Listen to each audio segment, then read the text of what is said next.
Alors je vais t'expliquer tout ce que j'ai planté.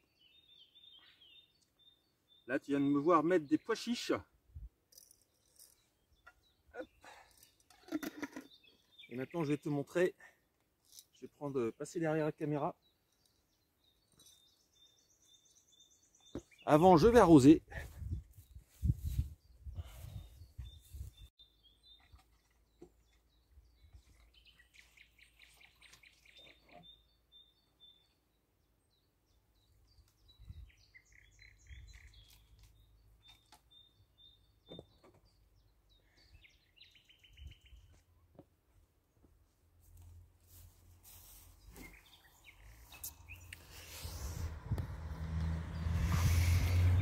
Voici donc ce que je fais. Donc là tu peux voir, on les voit bien. Dans cette rangée-là, tu peux voir les pois chiches. Donc voilà, ils sont magnifiques.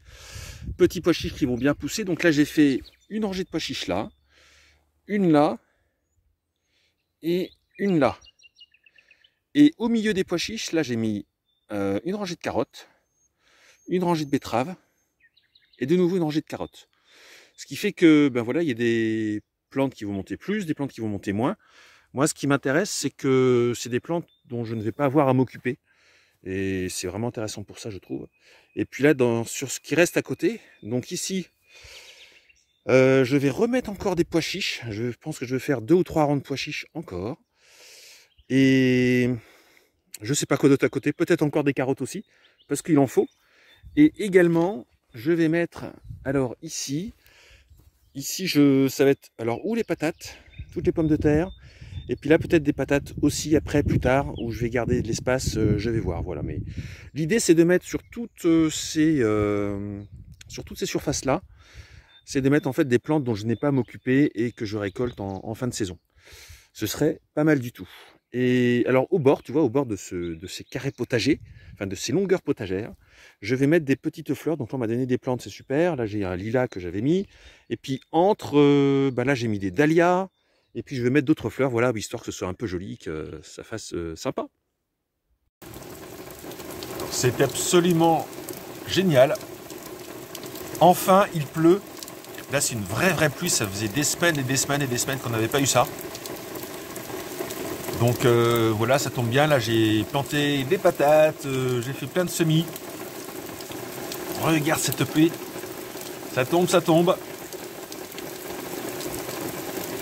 Et quand je dis des semaines, je peux même pas te dire quand, hein, mais c'était, je sais pas chez toi, mais je sais qu'en Saône-et-Loire, ça fait partie des départements qui sont vraiment déclarés déjà en sécheresse. Donc cette petite pluie orageuse, hein, c'est une pluie orageuse, mais j'espère qu'elle va durer un maximum de temps. Ce sera vraiment super.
Et nous voici en direct. Alors, toute cette surface maintenant est plantée. Ici, là, tout ce qui est devant, ça, le tour, comme ça que tu peux deviner, jusque là, tout ça, c'est des fleurs. Et alors là, sous les mini-serres, ce sont des tournesols, graines de tournesol. Tiens, d'ailleurs, on va s'en approcher d'une pour voir si ça a commencé à germer ou pas. Non, pas encore. Je sais que j'en ai vu une quelque part qui avait commencé à germer. Non, ici, pas encore. Bon, peu importe. Ici, en tout cas, voilà. Tout ça, c'est planté. Cette bande-là, c'est des pommes de terre. Des pommes de terre. Là, encore des pommes de terre. Et en fait, j'ai fait tout ça. Tiens, là, tu vois, j'ai fini de planter ce matin. Donc là, on devine, tu vois, chaque emplacement de pommes de terre. On les voit bien. Là, on les devine aussi encore un peu. Donc voilà, c'est 1, 2, 3, 4 rangées sont... non, pardon. Celle-là, celle-là, celle-là et celle-là sont des pommes de terre. 1, 2, 3, 4, oui, c'est ça. 4 rangées de pommes de terre. Ici, donc, c'est tout le reste.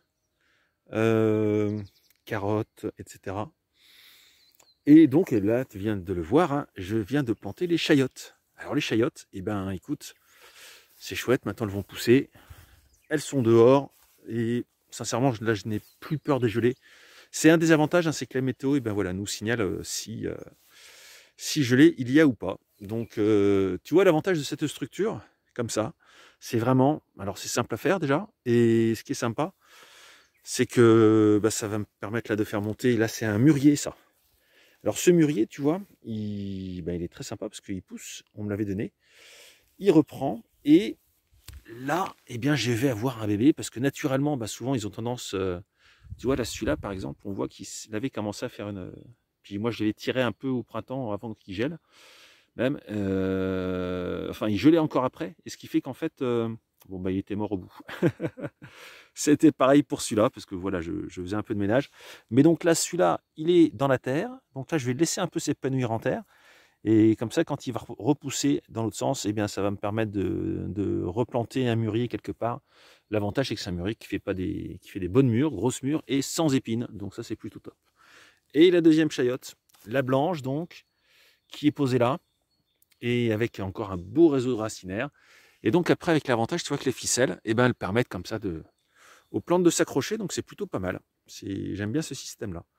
Tiens, on voit derrière, regarde ça, voilà, des beaux champignons, ils sont magnifiques.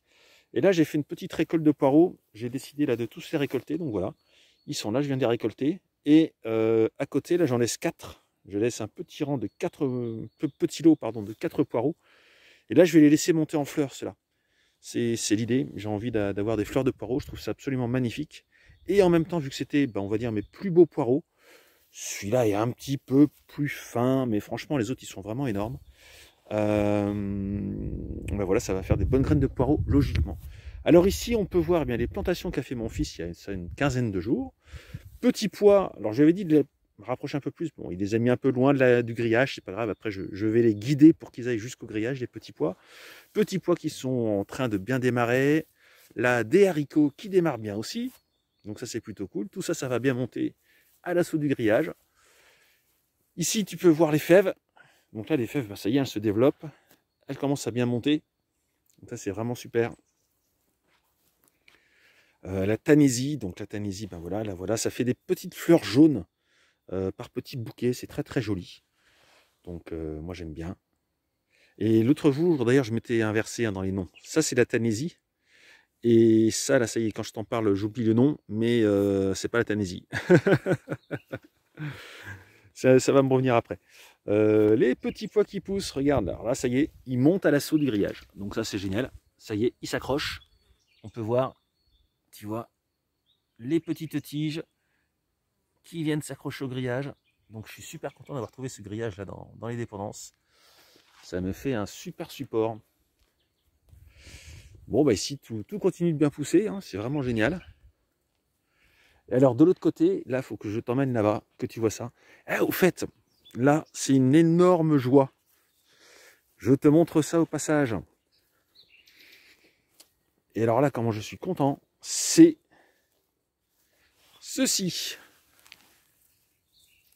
Ceci, eh bien, c'est une rhubarbe. Alors tu vois, il y a encore l'étiquette qui s'est faite couper par les débroussailleuses. C'est une rhubarbe qui repousse. Voilà, c'est une survivante. Elle était morte l'année dernière. Et là, apparemment, elle repousse. C'était la première année que je l'avais implantée, hein. Donc écoute, j'espère qu'elle est en super forme, logiquement. Et comme ça, ben voilà, ça va être plutôt sympa. Bon, on continue le reste de la visite. Alors, il y a tous les petits fraisiers qui s'épanouissent parfaitement. Regarde, ils sont en pleine forme, ils font des fleurs. Donc, ben voilà, super content d'avoir ces petits fraisiers qui, cette année, sont assez petits, hein, parce que voilà, ils se réimplantent. Hein. Mais dans 1 an et dans 2 ans, ils vont être énormes. Donc, c'est absolument génial. Bon, là, tu peux vraiment voir la forêt. Ça y est, ça fait vraiment un mode forêt. Et alors là, quand on se promène sur ce long...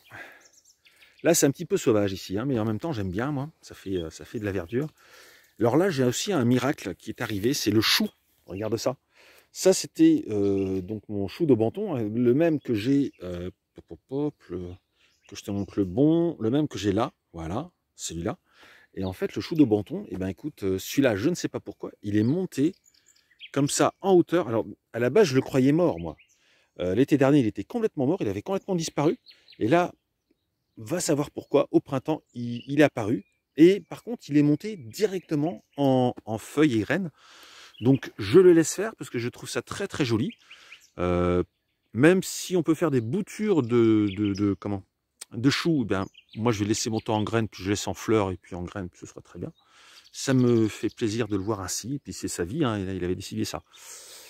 Ici, eh bien, ça pousse parfaitement, ça a super bien repris, c'est vraiment génial. Donc là, je vais avoir des fruits. Hein. Ça se pose, tu vois, regarde, ça, attends, je soulève. Là, on voit ici au bout du doigt, tu vois, une petite boule qui commence à se former après la fleur. Donc ça, c'est absolument génial. Ça, c'est du groseillier à macro. Donc miam, miam, miam. Et à côté, on le voit maintenant très très bien, groseillier, donc pareil, repiqué de cette année. Donc moi, je ne reviens pas qu'il fasse déjà des fruits, mais bon, je ne pensais pas avoir ça la première année. Et là, voilà, donc, tu peux voir tous les petits fruits qui se développent. Donc c'est absolument génial. Hein. Dès la première année, et là, regarde, toutes les grappes qu'il va y avoir, c'est absolument énorme. Donc, je suis vraiment très très content. Et là, regarde-moi ça, la consoude qui explose. Ce pied-là explose plus que l'autre. Mais alors celui-là, il est magnifique. Et il va encore grossir un jour. Hein. Peut-être qu'après, je vais le dédoubler et tout ça parce qu'il deviendra envahissant. Mais je vais en mettre ailleurs parce que c'est très très beau. Et avec les fleurs qui arrivent, ça y est. Regarde, les boutons arrivent. Donc ça va être magnifique. Bon, j'ai aussi des massifs d'orties. Parce que j'adore les orties. Et là, l'autre chou, donc tu vois, c'est ce chou de Banton. C'est le même qu'on vient de voir en fleurs. Sauf qu'en fait, celui, il continue de faire des feuilles que je mange, que les limaces mangent aussi, mais ça va, il y en a tellement de feuilles que maintenant les limaces n'arrivent pas à tout manger. Donc moi-même, j'en profite aussi. Donc c'est chouette. Voilà le petit tour. Le petit tour, là, après les framboisiers, on peut en parler vite fait, mais ils sont à peu près tous morts par contre. Pourtant, c'est résistant. Hein. Donc là, j'en ai qui reprennent ici, un peu au pied, là, comme ça. Ils reprennent doucement, là, tu vois, ça, c'est les feuilles de framboisier. Donc là, j'en ai quelques-uns qui reprennent, mais j'ai eu un très très gros taux de perte l'année dernière. Si, j'ai encore un autre miracle. Alors là, c'est au milieu de la jungle. Ici, j'avais planté il y a 2 ans de ça un mûrier, pareil. Un peu comme celui qu'on m'a redonné l'année dernière. Et donc là, eh ben, tu peux voir que voilà, là, on a des feuilles de mûr. En fait, c'est cette tige-là qui reprend, qui repart, qui est vivante. Donc écoute, il y a des miracles comme ça montre que la nature est vraiment très résistante. Et puis ici, j'en profite, allez, instant sauvage. Là, tu as de l'alière. L'alière, c'est ça. Voilà, ça, c'est les feuilles d'alière, c'est les tiges, les fleurs. Tout se mange dans l'alière. Donc ça, pour les salades, pour faire des pestos. J'ai une amie qui a fait un pesto d'alière, elle m'a dit que c'était absolument excellent. Voilà, petite plante sauvage qui est très sympa, que tu peux avoir en ce moment en fleurs. Et qui est bien comestible. Et j'allais oublier de t'en parler. Voici les plantations de pois chiches. Donc là, tu vois, je les ai bien nettoyées. J'ai coupé l'herbe bossante après à la main doucement pour pas tuer les petits plants. J'ai nettoyé à la main le bord aussi. Comme ça, ils ont de l'air, ils respirent bien. Et voilà, donc tu peux là vraiment bien voir tous ces plants de pois chiches qui poussent. Je me rapproche de spécifiquement, voilà. Les pois chiches poussent, donc écoute, je découvre complètement. Mais en tout cas, ce qui est sûr, c'est que ça se plaît vraiment bien. Ça pousse, ça monte.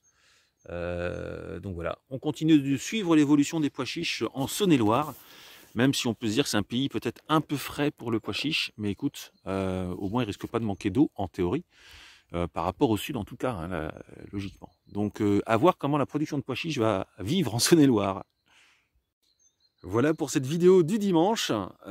Petite nouvelle un petit peu hein, du potager, parce que même si ça faisait quelque temps que je n'en avais pas parlé, je continue de travailler dessus et ça pousse, ça pousse, ça pousse. Et donc par rapport à, je crois, il y a un mois, logiquement, tu dois voir une belle différence. Donc affaire à suivre toujours, et très très curieux de l'évolution des chayotes, surtout là j'avoue, parce que les chayotes, je dirais pas que c'est mon légume fétiche, mais de par ses propriétés, du fait de pousser comme ça en hauteur, moi vraiment je l'adore. Donc affaire à suivre dans les semaines, les mois à venir pour découvrir cette production de chayotes. Allez, bon dimanche, au revoir.